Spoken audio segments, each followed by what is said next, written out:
magawa-gawa ni Abigail sa si RJ.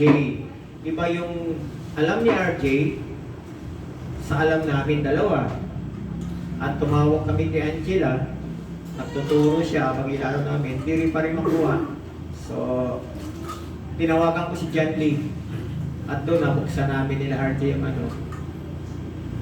Ayun, pero may mga kulang, maraming nawala, kaya gusto namin maayos pa yan para ako naninibago din mga kapatid. Kasi Windows 7, apuntang Windows 11 lahat siya eh.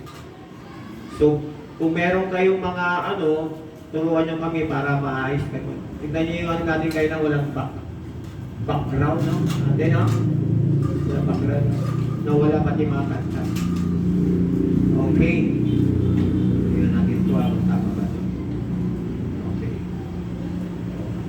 Buksan natin ang ating mga Bible sa James 4:8. Yan. Sabi po sa James 4:8, come close to God, and God will come close to you. Wash your hands, you sinners. Purify your hearts, for your loyalty is divided between God and the world. Sabi sa Tagalog, lumapit kayo sa Diyos at lalapit siya sa inyo. Linisin ninyo ang inyong mga kamay, kayong mga makasalanan. Linisin ninyo ang inyong puso, kayong pabago-bago ang isip. Yan ang gusto ng Lord eh. Lapit tayo sa Kanya. Sabi niya dan, ugasan na natin, linisin natin ang ating mga kamay. Ipapurify natin yung ating puso. Kasi yung ating loyalty sa Diyos, nahahati. Minsan, pupuri tayo sa Panginoon, sinasamba natin ng Lord, pero paglabas natin ng ating attitude o ang ating kwan, nasa word na. Yung sinasabi sa Romans 12:2 na talagang huwag na rin natin sundin ang pattern o standard ng sanlibutan ito, kundi pabago natin sa Diyos ang ating mga kaisipan, sabi diyan. Ito ba yung ating title ngayong pong umaga? Grow closer to God. How to move forward in 2025? So ito po, meron 5 ways to do na aking pong ginawa para tayo ay mag-move forward sa 2025. Naka-move forward na ba kayo mga kapatid? Amen. Baka hindi pa kayo naka-move forward. Hello? Mga kapatid, 2025 na yung mga nakaraan, kalimutan nyo na yon. At kapag tayo nagkausap-usap na huwag nyo nang ipaalala kay pastor yung mga nakaraan. Kasi nga hindi nyo iniiwanan, pinapaalala nyo na lagi kay pastor, pinamumukha nyo kay pastor eh. Huwag nyo nang ipamukha, tapos na yon, yung bago na naman ngayon 2025, ano ba yung mangyayari ngayon? Hello? Hindi tayo lalago yan kapag hindi natin nakakalimutan yung nakaraan. Bigyan ko kayo ng halimbawa, alam, mag-asawa kayo. 1971. Ay, 1970 na naman. Matanda na kayo. Nag-asawa kayo 1970. Tapos nakagawa kayo ng pagkakamali sa isa't nag-away kayo, nagkamali yung isa. And then, 1980 na, 10 taon na, nag-away sila. Pinapamukha yung nakaraan. 1990 na, pinapamukha pa rin yung nakaraan. Hindi na nakakalimutan. Kahit nangyayari yun kasi hindi mo pinalilimutan yung nakaraan niya. Lagi mong ipinamumukha sa Kanya. Kaya dapat, kung sinabi mong nag-move ka na, kalilimutan mo yung nakaraan. Tama mo ba? Hello? Dapat kalilimutan mo na yun. Ngayon, para mag-move tayo ngayong 2025, 5 ways to do. Number 1, set aside time with God. Ito ba ginagawa natin to? Nagtatabi ba talaga tayo ng oras para sa Panginoon? Kasi kung wala tayong time sa Lord, wala tayong oras sa Panginoon, paano tayo lalago? Yung bang sinasabi na, actually may preacher na kung, parang ngayon ako, si Pastora ba yung isang araw, may napapakinggan niya sa Facebook. Parang may ginagawa ko, parang narinig ko. Kahit na malago tayo, kahit hindi tayo malago, o may ginagawa tayo sa Lord, o wala tayong ginagawa sa Lord, threat pa rin tayo ng kaaway kasi may kalaban tayo. Si Satanas. Kahit kalamukan, hindi andyan siya lagi umaatake kasi the thief come to steal, to kill and to destroy. Ang magnanakaw ay naparito upang pumatay, magwasak at magnakaw. Kaya kahit magaling ka, mahusay ka, pastor ka man o hindi, aatakihin ka ng kaaway. Pero, kapag kasama natin ang Lord, siyempre may protection. Kung malalim tayo sa Lord, may protection. Kaysa naman wala kang ginagawa sa Lord, talagang lalapain ka niya. Kaya nga rito, sabi po rito sa Jeremiah 29:13, when you seek me in prayer and worship, you will find me available to you. Ang ganda ng pagkakasabi, no? If you seek me with all your heart and soul. Dapat naglalagay tayo, nagbibigay tayo ng panahon sa ating Panginoon. Amen mo ba? Start rebuilding healthy habits by making time with God your top priority. Yan ang dapat sa atin. That's why we should make time for God and rest in His love, the love that made you and me. When you prioritize time with Him, allowing Him to renew your mind and change the way you think, yun yung sinasabi ni Kuya, yung ating mga dila na maliit na parte ng katawan natin pero malaki ang nagagawa. How to grow closer to God? Take a few minutes every morning to read some verses from the Gospel. Sino nakakalam ng Gospel sa inyo? Pakisabi nga, ano ba yung Gospel? Yan. Yan ang babasahin nyo mga kapatid. Ito, ini-encourage ko kayo. Matatagal na kayo mga Kristiyano. Baka hindi nyo pa nabasa yung 4 Gospel. Itong 4 Gospel na to, ito yung dapat sa mga beginners. Pero kung matatagal na kayong Kristiyano at hindi nyo pa nababasa yung Matthew, Mark, Luke, John, may problema sa buhay spiritual ninyo. Malaki ang problema. Pag binasa yun yung Matthew, Mark, Luke, John, iyan ay patungkol sa ating Panginoon. At kapag binasa mo ng paulit-ulit yan, mauunawaan mo ano ang layunin, ano ba ang gusto ng Lord sa buhay mo. Bakit siya naparito, bakit siya pinanganak. Pero kung hindi mo nababasa yung Matthew, Mark, Luke, John, malaking question sa iyo yan. Bakit ka nagkakaganyan? Hindi mo kilala yung Diyos mo na pinaglilingkuran. Bakit ka naghihirap? Bakit ka nag-aalala? Bakit ang dami mong problema? Hindi man nawawala yan.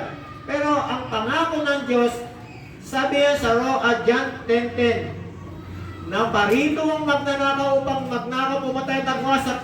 Ngunit, naparito ako para bigyan kayo ng buhay-buhay na ganap at kasiyasiya. Sa English, abundant life. Pero hindi natin nararanasan yung abundant life. Kasi nga hindi mo kilala ang Diyos na pinaglilingkuran mo. Hindi ka nagbibigay ng oras sa Kanya. Ang sabi nga rito ang ganda ng sinabi sa Salmo, yung sumulat ito, Psalm 73 verse 28a, but as for me, it is good for me to draw near to God.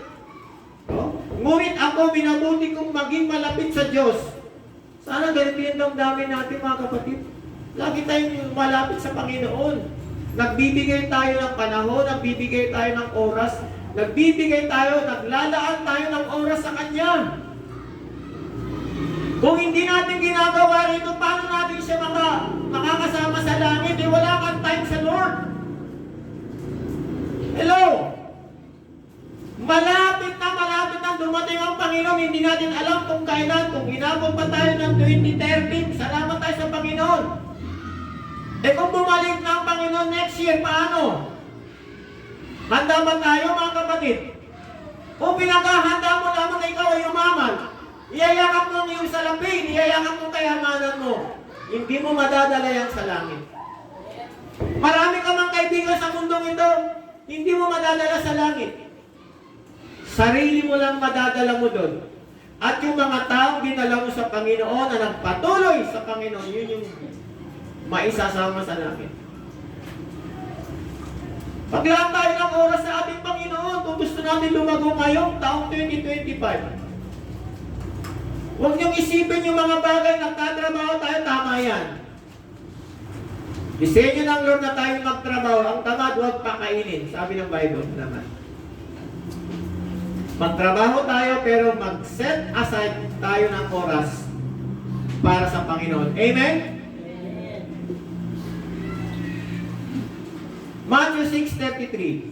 Seek the kingdom of God above all else and live righteously. Ito yung kulang sa atin. Lagi nating masinisik si Lord, inuuna.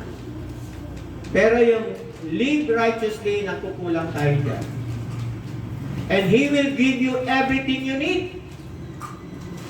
Lagi natin itong naririnig. Gusto natin talagang yung makamtam yung gusto natin sa buhay, yung inihiling natin sa Lord. Pero ginagawa ba natin yung seek the kingdom of God above all else? Ngunit higit sa lahat, bigyang halaga ninyo ang kaharian ng Diyos at ang pamumuhay ng ayon sa kanyang kalooban. At ibibigay niya sa inyo ang lahat ng inyong pangangailangan. Ang ganda ng translation. Mga kapatid, ito yung lagi ko sinasabi sa inyo. Isik nyo lagi si Lord, magbigay kayo ng time, and then live righteously, mamuhay tayo. Hindi nais ng Diyos na tayo namumuhay ng nagkakaroon na lagi na lang may sama ng loob sa kapwa. Naku, Diyos ko po, 2025 na naman ngayon.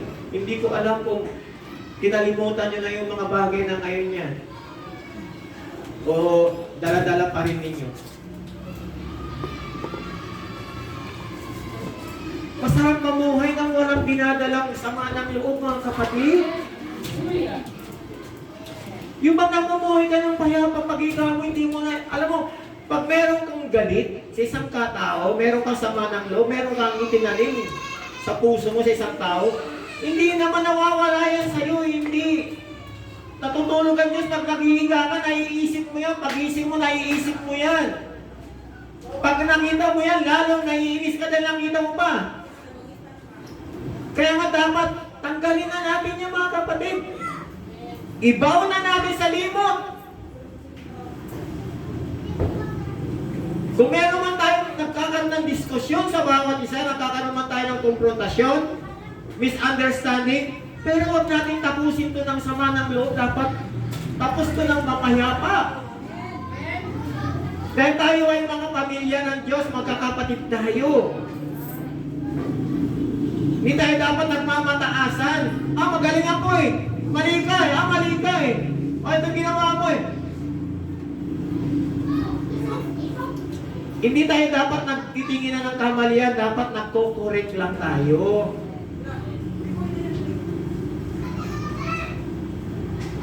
Inaayos natin ang bawat isa kasi yun ang gusto ng Lord. Nag-i-encourage tayo sa bawat isa, kaya lang minsan pagka masakit sa inyo, nasasaktan kayo, lalong nagagalit kayo. Dapat ang attitude natin kapag tayo ay na-i-correct, natatama ng salita ng Diyos. Yung bang, Tagalog kasi kami mga kapatid, Tagalog kasi amin yung pastor. Sa Manila, lagi ko po itong naririnig sa amin, sa Manila ang mga preacher, mga pastor natin. Yung bang bato-bato sa langit. Dati ang sinasabi nila doon, bato-bato sa langit, ang tamaan, huwag magagalit. Pero ang iba ginagawa na nila doon, bato-bato sa langit, ang tamaan magbago na. Hindi pwedeng alisin yan. Bakit kayo lang ba ang tao? Marami rito mga kapatiran. Hindi ko ito sinasabi para sa iyo lang. Sa lahat ito, kahit ako pwede yan. Kaya hindi dapat nyo sasabihin na pastor. Paulit-ulit yung sinasabi mo. Diyos ko po. Meron nga akong kilalang preacher eh. Isang buwan niya, senior ko na nga sa inyo to eh. Isang buwan yan, 4 na linggo. John 3:16 ang kanyang tinapit. Sa susunod na linggo, John 3:16. Sa susunod na linggo, John 3:16. Pang-4 na linggo, John 3:16. Sabi ng pastor, bakit ilan na lang kayo dyan? Ang dami eh. Ilan na lang kayo? Brother, sister, bakit hindi kayo maalis? Bakit kayo naiwan dyan? Pastor, kahit ulit-ulitin mo pa yung topic mo na John 3:16, salita ng Diyos yan, hindi kami aalis. Pero yung mga umalis, ayaw nila ng salita ng Diyos siguro, gas-gas na sa kanila. Tingnan niyo yung attitude ng tao. Nakuha natin mga kapatid, hindi pwedeng maluma, hindi pwedeng magasgas na yan. Yung salita ng Diyos, hindi. Yun yung sinabi ni Kuya Noli. Na ang salita ng Diyos ay very powerful. Ito'y parang magkabilang talim na tumatagos hanggang sa kasukasuan, kaputak-putakan ng ating mga yung bone and marrow. Kumbaga sa baka, bulalo. Ganun yung salita ng Diyos, mga kapatid. Ngayon, gusto ba niyo talagang mag-move forward kayo ngayong taon? Maging maayos ang inyong buhay. Gawin nyo yan. Yan o, gawin nyo yan. Pag ginawa nyo yan, hindi yan sinungaling. Yung gumawa niyan, yung sumulat yan, yung nagsabi niyan, hindi yan sinungaling na Diyos. Pag hindi nangyari yan, may problema sa inyo at ang Diyos never siyang nagka-problema. Perfect yung Diyos natin, kaya gawin natin yan, seek the kingdom of God above all else. Higit sa lahat, unahin mo ang kaharian ng Diyos, hanapin mo. At ang sumunod, mamuhay ka na matuwid. And He will give you everything you need. Ang ganda niyan. Hindi ko naman sinasabing perfecto tayo, mga kapatid, pero pag ginawa natin yan, sasamahan tayo ng Diyos. Number 2, how to move forward in 2025. Fix your eyes on Jesus. Huwag doon sa mga earthly things, sa mga bagay sa sanlibutan ito. Dapat nakatuon yung ating paningin sa ating Panginoon. Hebrews 12:2, keeping our eyes fixed on Jesus, the author and perfecter of our faith. For the joy set for Him, He endured the cross, disregarding His shame, and has taken His seat at the right hand of the throne of God. Sa Tagalog, ituon natin ang ating paningin kay Jesus, na siyang pinagmumulan at kabuuan ng ating pananampalataya. Dahil sa kagalakan naghihintay sa Kanya, hindi niya ikinahiya ang mamatay sa krus. Tignan niyo mga kapatid, no? Yung tawag ito.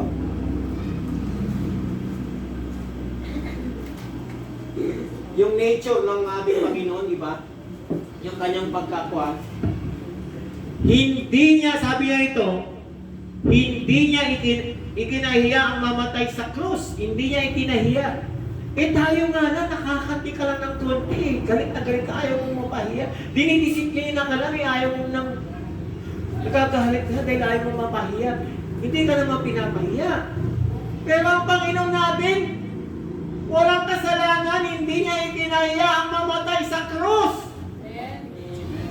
Anong sabi dito? At siya ngayon nakaupo sa kanan ng trono ng Diyos. Kung gusto natin laging mapalapit o gusto natin lalong mapalapit sa Panginoon, i-focus natin yung ating paningin sa Kanya.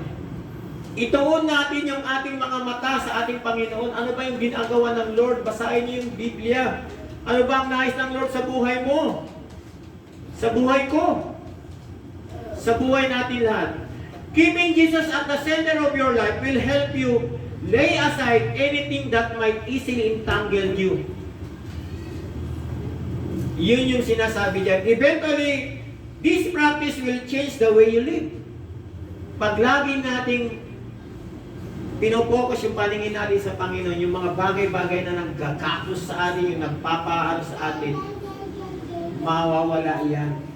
Kasi lagi natin tinitignan ng Panginoon. Amen? Number 3. Remember who you are. Alamin mo kung sino ka. Para gusto mo mag-move forward na 2025, alamin mo kung sino ka nang kapasarapan ng Diyos. Alam niyo ba ang ating identity sa harapan ng Diyos? Hello? Ano ang identity natin sa harapan ng Diyos? Yun. Anak tayo ng Diyos. Alamin mo kung sino ka. Kung anak tayo ng Diyos, anong dapat natin gagawin? Kung anak tayo ng Diyos, anong dapat natin gagawin? Tignan nyo Kasi minsan, gawa tayo ng gawa ng mga bagay na hindi na nalulugod ng Diyos. Tignan nyo ito. Ipamumukan ng Diyos sa atin ito. 1 Corinthians 6:19-20. Don't you realize that your body is the temple of the Holy Spirit? Who lives in you, nananahan sa atin and was given to you by God. You do not belong to yourself. Remember who you are. You do not belong to yourself. Hindi mo na pag-aari yung sarili mo. Namumuhay ka na lang ng gusto mo. Namumuhay ka na lang kung ano ang gusto mong gawin sa buhay. Tinubos ka na, sabi sa verse 20. For God bought you with a high price. So you must honor God with your body. Hello? Kaya ka nakakalungkot tayo mga kapatid nagkakagatan. Sana hindi ganun. Kung may pagkukulang ang isa, sabihan. Unawain, i-correct, i-rebuke. Hello? Nakakalungkot Pagka tayo nag-ayos, yayakapan tayo, mamahalan tayo. Sorry Brad. Sorry. Mga ilang araw lang. Bago na naman. Galit na naman. Hindi naman tayo makakalagpas. Sabi dyan, hindi ba ninyo alam ang inyong katawan ay templo ng banal na Espiritu na nananahan sa inyo at ito'y binigay ng Diyos? Hindi mo na pag-aari ang sarili mo dahil ikaw ay binili ng Diyos sa malaking halaga at ang pinambayad yan ay dugo ng Panginoon. So you must honor God with your body. Kaya parangalan mo ang Diyos sa pamamagitan ng iyong katawan. Hindi ba katawan itong bibig? Hindi ba katawan itong mata? Parte ng katawan. Bigyan natin ang karangalan ng Diyos, mga kapatid. Di ba tayo nahihiya? Pinagtubos sa ating dugo niya, tapos kung mamumuhay na lang, Kristiyano ako! Born again ako! Saan tayo naging born again? Sa nguso o sa puso? Kung makapagsalita tayo, mga kapatid, wagas. Hindi tayo perfecto pag meron kayong nasabi na hindi nyo na, kasi nga, depende sa pangunawa yan Pwedeng constructive, pwedeng destructive. Pero kung malawak ang pangunawa mo, mauunawaan mo ang isang tao pag nagsasalita siya kasi nga malawak ang pangunawa. Pero pag makitid ang utak mo, ay talagang lahat ng sinasabi niyan, patay, tiwas. Hindi mo maintindihan at mag-create pa yan ng sama ng loob sa'yo.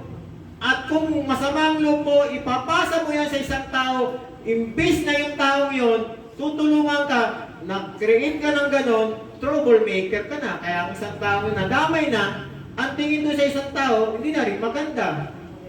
So yung ba yung gusto ng Lord? You must honor God with your body. Dapat ngayong 2025, ayusin na natin, Lord. Sama mo kami, Lord. Tulungan mo kami, Lord.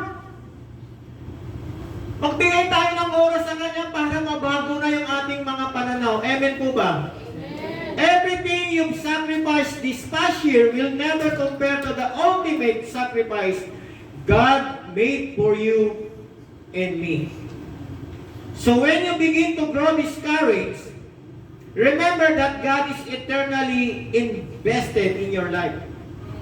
Kung ikaw ay nadi-discourage ng ihina, nalulupay-pay na bagsak na, isipin mo na ang Diyos ay nag-invest, nagsakripisyo sa iyo. Gusto kanyang bumangon, tumayo muli. Kapit lang sa Panginoon. Tandaan nyo ito mga kapatid, ang lahat ng umuurong, ang lahat ng sumusuko, ang lahat ng umaatras, hindi nagpapatuloy, talo. Tandaan nyo yung word na yan. Ang lahat na nagsusurrender, talo. Ang lahat ng hindi nagpapatuloy, talo. Pero ang taong nagpapatuloy, panalo. Kasi nga mga kapatid, tignan nyo kung ako o si Pastora, sa dami na namin dinaanan sa church na to, kung kami ay talagang tumingin sa inyo, hindi sa Panginoon, pwede na kami mag-usap ni Pastora, balik na lang tayo sa mga gusto Manila o Roas. Ayaw na lang natin sila. Kaya naman nila siguro tumayo dito. Pero hindi. Sabi namin sa Panginoon, Lord, tinawag mo kami rito. Ano man ang merong problema rito, inilagay mo kami rito, makakaya namin to sa tulong mo. Hindi mo kami nilagay sa lugar na to para maging ganito, kundi meron kang meron kang ginagawa dahil nilagay mo kami dahil gusto mong maayos ang simbahan. Hindi naman kami perfecto. Pero yung mga nangyayari sa atin, meron tayong natututunan. Huwag yung isipin na, ay, nagganito tayo, ay katapusan na ng natin, relationship. Hindi. Meron tayong natututunan sa bawat isa. Meron tayong mga pagkukulang, doon tayo po-focus, doon sa solusyon. Amen, mga kapatid? Palakpakan natin ang ating Panginoon. Ihalimbawa ko na lang sa inyo si Enoch. Alam niyo si Enoch nung sa Genesis 5, 21-24, nung 65, para matagalog, nung 65 taon na si Enoch, isinilang ang anak niyang lalaki na si Methuselah. Matapos isilang si Methuselah, nabuhay si Enoch ng 300 taon at nadagdagan pa ang mga anak niya ng panahon yun. Malapit ang relasyon ni Enoch sa Diyos. Nasa siya 365 years na si Enoch, siya ay nawala, nag-rapture. Maganda kasi po sa English, tinatagalog ko lang po eh. Sabi sa English, na translation sa Amplified Bible, Enoch walked in habitual fellowship with God 300 years. Sino na nakabasa sa inyo ng buhay ni Enoch? Taas ang kamay. Nasa Genesis chapter 5 pa lang yan So ibig sabihin, Genesis chapter 1 hanggang 1, Genesis chapter 1, 2, 3, day 1 ng January 1. So day 2, Genesis chapter 4, 5, 6. So day 2 dapat nabasa nyo na yan. Si Enoch, nung 65 years old siya, ipinanganak niya si Methuselah. At si Enoch, namuhay siya, nakasama ang Diyos, 300 years niya na naka-fellowship ang Panginoon. Inilaan niya ang kanyang buhay, 300 years. Pagkatapos nun, kinuha na siya ng Lord, hindi siya namatay, na-rapture siya. Pareha sila ni Elijah. Hindi sila nakaranas ng kamatayan physically kasi na-rapture na sila. So ang ganda ng buhay ni Enoch. Enoch walked faithfully with God 300 years. NIV version. Amplified version, Enoch walked in habitual fellowship with God 300 years. Napakagandang tularan mga kapatid, pasimula ng 2025 natin. Lalakad tayo nakasama ang Diyos. Hello? Kaya ba natin yan? Hanggat may hininga tayo, gawin natin ito mga kapatid. Huwag kayong mapapagod, huwag kayong mababagot. Ang umuurong, talo. Tuloy-tuloy na hanggat may hininga. Ipagpatuloy niyo yan. Kung ikaw ay tinawag ng Lord na giver, sige pagpatuloy mo yan. Kung ikaw ay tinawag ng Panginoon na pagpatuloy kahit anong trabaho dyan para sa Panginoon gawin nyo. Ito na, number 4. Ito yung sinasabi ko kasi. Number 4, start small. How to move forward in 2025, start small. Huwag agad sa malaki. Kasi nga, pag malaki, ang dami mong ginagawa, hindi mo naman natatapos. Sayang. Sabi nga nung nabasa kong tagal na to dapat pag may pinasimulang ka, tapusin mo. Kaysa naman nagpasimula ka, tapos hindi mo tinapos, sayang. Pero mag-start ka small para matapos mo. Eh gusto mo magpatay ng malaking bahay, 10 taon, 20 taon, nakatenga na lang, hindi pa nataas. Wag mo wala ng pera eh, ang laki ng bahay eh. CR mo pa lang, isang malaking kwarto na eh. So magsimula kayo small, pero sa Lord iba. Ito, mga kapatid, basahin natin ito. Luke 10:16-10. One who is faithful in very little is also faithful in much. And one who is dishonest in a little is also dishonest in much. Sa mga worship team, ay Ate Kea, maraming salamat Brad Roque, saka si Sister Perma, yung apo nyo. Pag-pray nyo sa Lord lagi yan. Isipin nyo, ngayon pala mga kapatid, yung ating isang, hindi pa pala napatay ito, kaos. Yung ating tumutugtog dito na nag-mentor kay Ate Kea ay, thank you Lord, kasi ito naman talaga yung talagang gusto ko naman, yung sama-sama na silang pamilya. Doon na si Ate Gwyneth sa Bitawgan. Kasama nila Kuya Mamert at si Ate Silin. Yun yung the best. Kasi family yun eh. At least bago naman pumunta doon si Gwen, ay na-mentoran nato dito. Kahit pa paano. Tignan nyo kaya daw, kahit pa paano, hindi naman magaling pero tumutugtog na. Kaya sabi ko sa kanya, ilang panahon pa, mag-mentor ka rin, mag-disciple ka rin ng bago. Kita nyo? Pag ikaw ay nagpapagamit sa Lord, gagamitin ka ng Lord. Huwag yung tignan yung kakayanan nyo, tignan nyo yung kakayanan ng Diyos. At huwag yung limitahan ang kakayanan ng Diyos sa inyong buhay. Yan nagpapasimula yan, kahit kukunti lang sila rito. Sinabihan ko nga si Kuya Kenan kung kulang kayo, Kuya, meron lang kakanta dito, ikaw na lang mag-gitara kung walang lahat. Nagpasimula kami sa Manila, kay Pastor Boyet, si Pastor Boyet yung gitarista, siya yung kumakanta. Hindi marunong siya mag-keyboard, nagki-keyboard siya, may tagakanta na. At yung tagakanta na yun, hindi nyo alam yun yung asawa ni Pastor George, si Ate Lucy. Kasi nga magandang boses niya. Hindi ako magandang boses niya, taga Davao. Ewan ko sa inyo, kilala niyo kung taga Davao ba siya o hindi.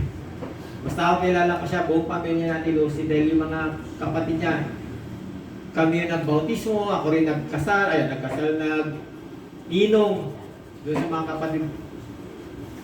So kilala ko yung pamilya nila. Kaya napakaganda ng ginagawa ng Lord. So kaya pagpatuloy mo yan huwag kang magsasawa sa Panginoon. Kung may nag-aaral ka at may time ka, punta ka rito. Andiyan si Kuya Kenan, tugtog ka. Tugtog ka. Tugtog ka. At kung may pera si mama mo, sabi mo, ibibenta na lang natin ito, bibili tayo ng bago. Benta namin ng mura sa'yo.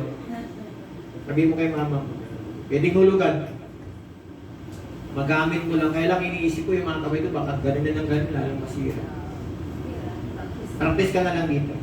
Thank you, Lord. One who is faithful in a very little is also faithful in much. And one who is dishonest in a little is also dishonest in much. Kung ano man yung kakayanan mo, maliit yan, ibigay mo sa Lord. Lahat ng pasimula mahirap, pero kapag nagpapatuloy ka, gagaan na at matututunan mo. Walang simula na madali. Meron ba nagsimula na maayos ka agad? Kayo ba, driver? Nung nag-drive ba kayo, magaling na? Meron nga ako, nasimula ako bisikleta Pag ganun-ganon yung puwet ko Hindi ba totoo? Tama? Ay, nako. Ay, 2 gulong yun Pag ganun-ganon yung puwet ko. Ngayon, dahil elementary ako, di pumunta ako sa plaza, nagrenta ako ng bike, ang daming renta. Bike doon paikot-ikot kami sa plaza, ang laki. Tama yun, pergula. Renta ako. Aba, mabilis, ang galing. Nagkaganunan kami. Tanggalan yung rahis ng bisikleta ko Sabi nung may-ari. Kaya, wala naman ako yung bayad ang call. Hindi ko man sinasabi, mabilisan abulan Tanggalan ng rayos Wala akong pambayad ng call. Saan magulang ko? Wala, nasa Manila. Wala silang Ayun. Sige, tulungan mo na lang ito, maglinis-linis na lagi rito. simula madali. Lahat mahirap pero maging faithful lang tayo sa sinisimulan natin. Eto pa mga kapay, ito. Babanggitin ko na naman to ha. Baka sabihin nyo na naman mga kapay, yan, inuulit na naman ni Pastor tong ano. Teka nga. Inuulit na naman ni Pastor tong ano, bakso. Paano tayo mapagkakatiwalaan ng Diyos sa malaki kung hindi tayo mapagkakatiwalaan ng Diyos sa maliit? Inuulit ko sa inyo. Baka minamasama nyo si Pastor, nasa sa inyo yan. Basta ako, hindi ako magbabago rito lagi. Alam nyo, kaya ako lagi sinasabi yan, para sa inyo ito, hindi para sa atin. At ang isang pastor na lagi rito, ginagawa niya. Pero may pastor na hindi nagbibigay, bakit siya magtuturo ng giving? Nakuha natin? At ito, yung nagbibigay sa akin ng kasiyahan dahil ako nagbibigay at pinoprovide ng Lord ang pangangailangan ko, pangangailangan namin. Kaya namin tinuturo sa inyo, kung hindi kayo mapagkakatiwalaan sa maliit, paano kayo pagkakatiwalaan ng Diyos sa malaki? Nakuha natin yung prinsipyo na naman ito. Nagsimula ka, sabi natin may 500 kang kita. O, 50. Eh, 500, yung 50 eh, binibigay mo 10, 20. Paano ka mapagkakatiwalaan ng Diyos sa malaki? Eh, gusto mong kumita ng malaki. Oh, kumita ka na ng 2,000. Uy, 200, malaki-laki yata ito ah. Bigay ko lang 100. Kaya ko inuulit-ulit sa inyo, nire-remind kayo ng Lord. Hindi pwedeng itigil natin niya, kaya namin sinasabi sa inyo, para sa inyo, hindi para sa akin. Ay, ba nakakalimot? Ito ba, mga kabay to, sasabihin ko sa inyo, yung tithes natin, holy yan, banal yan. Isipong sabi ng Bible, kung ikaw ay maghahandog at naalala mo na meron kang tagalit sa kapwa mo, iwanan mo muna yung handog mo, punta mo muna yung tao yun, makipag-ayos ka at saka mo ilagay yung handog mo. Yun ang sabi ng Diyos. Kaya kung nga inuulit sa inyo, handog tayo ng handog. Ang dami naman pala ng galit natin sa puso. Hindi magiging honor sa Lord yan. Hindi ako nag-ano sa inyo, sinasabi ko yung totoo dahil biblical yun. Handog tayo ng handog. Ano nangyayari sa atin? Banal yan kasi, holy yan eh. Ano mangyayari? Magkakaroon tayo ng masasakitin tayo. Imbes na kumikita tayo, gagasasin natin sa ating mga hospital, gagasasin natin sa mga anak natin na nakakasakit. Kasi nga, nagkakamali tayo ang ginagawa natin. Hindi tayo mapapabuti pag ganun.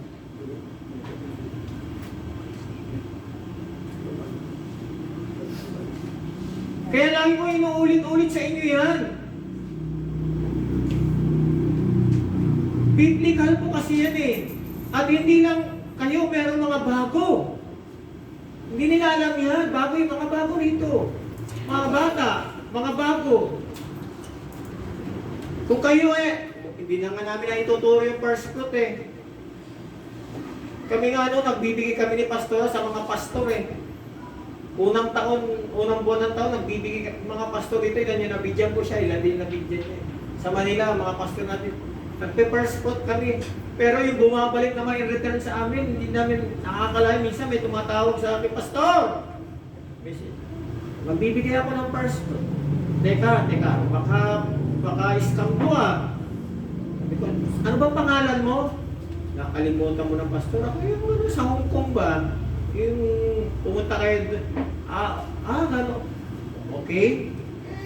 Basta kinaya mo, ibibigay ko. Sabi niya, o ano man dyan. Alawan o Gcash. Tignan nyo yung mga tao. Hindi kayo siguro makapaniwala. Ako, hindi rin makapaniwala eh. Isipin mo, hinulog ng pagkatawag niya, hinulog ka agad. Ano magkano hinulog sa akin? Kulang-kulang 40,000 yata yun. Parang 38,000.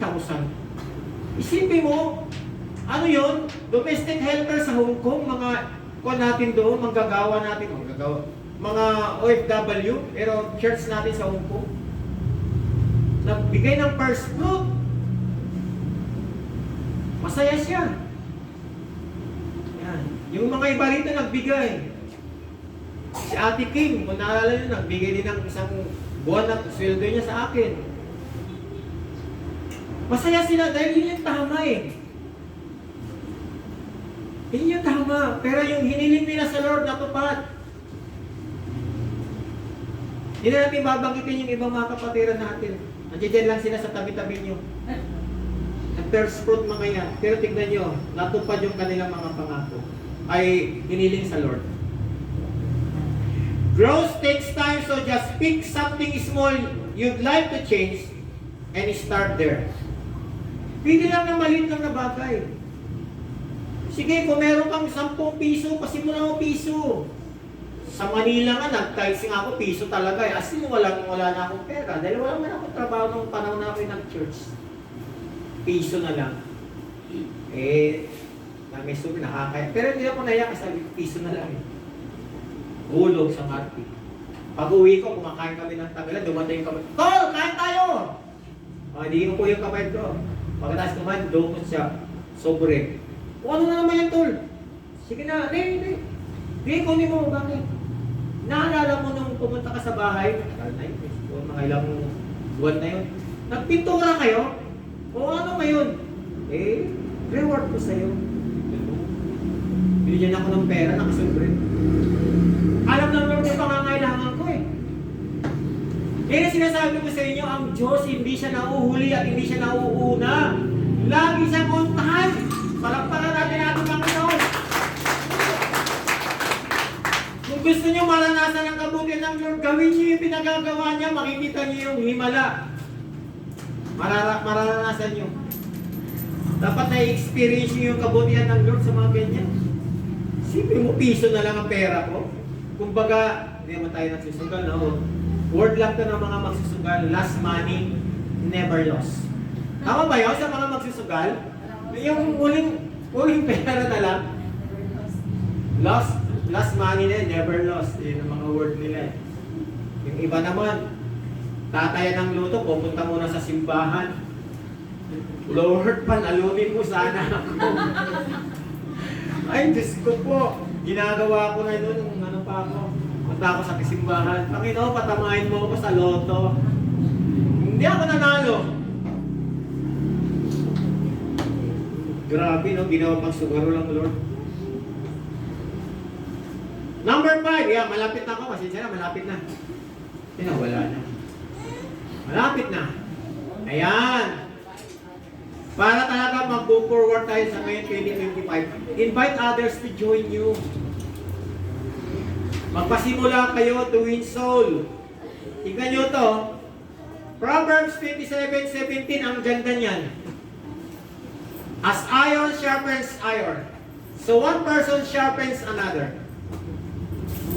Kung paanong pinatatalas ng bakal ang kapwa-bakal, gayon din pinatatalas ng isang tao ang ibang tao. Encourage one another. Kung marami kang alam, encourage mo siya. Hindi discourage. Hello! Uulitin ko sa inyo. Pag nakita kayo ng kaibigan mo, huwag mong i-discourage. Encourage, sharpen another. So one person sharpen another. Dapat, ini-encourage natin. Sasama-sama kayong gano'n, anong pag-uusapan ninyo? Mabuti ba o mali? Pag mabuti, ikaw. Pag hindi maganda, nako, bilis. Masaya. Eh, Diyos ko po, kayo napapagod sa pag-uusap ng mga ganyan.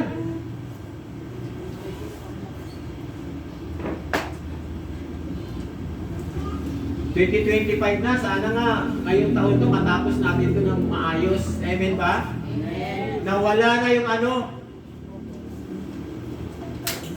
wala na yung mga pag nakita kayo, nagtapok-tapok.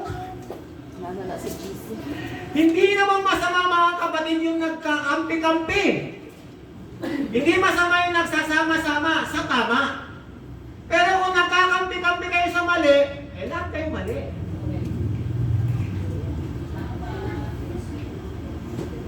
Hindi masama yung nagkakampi-kampi.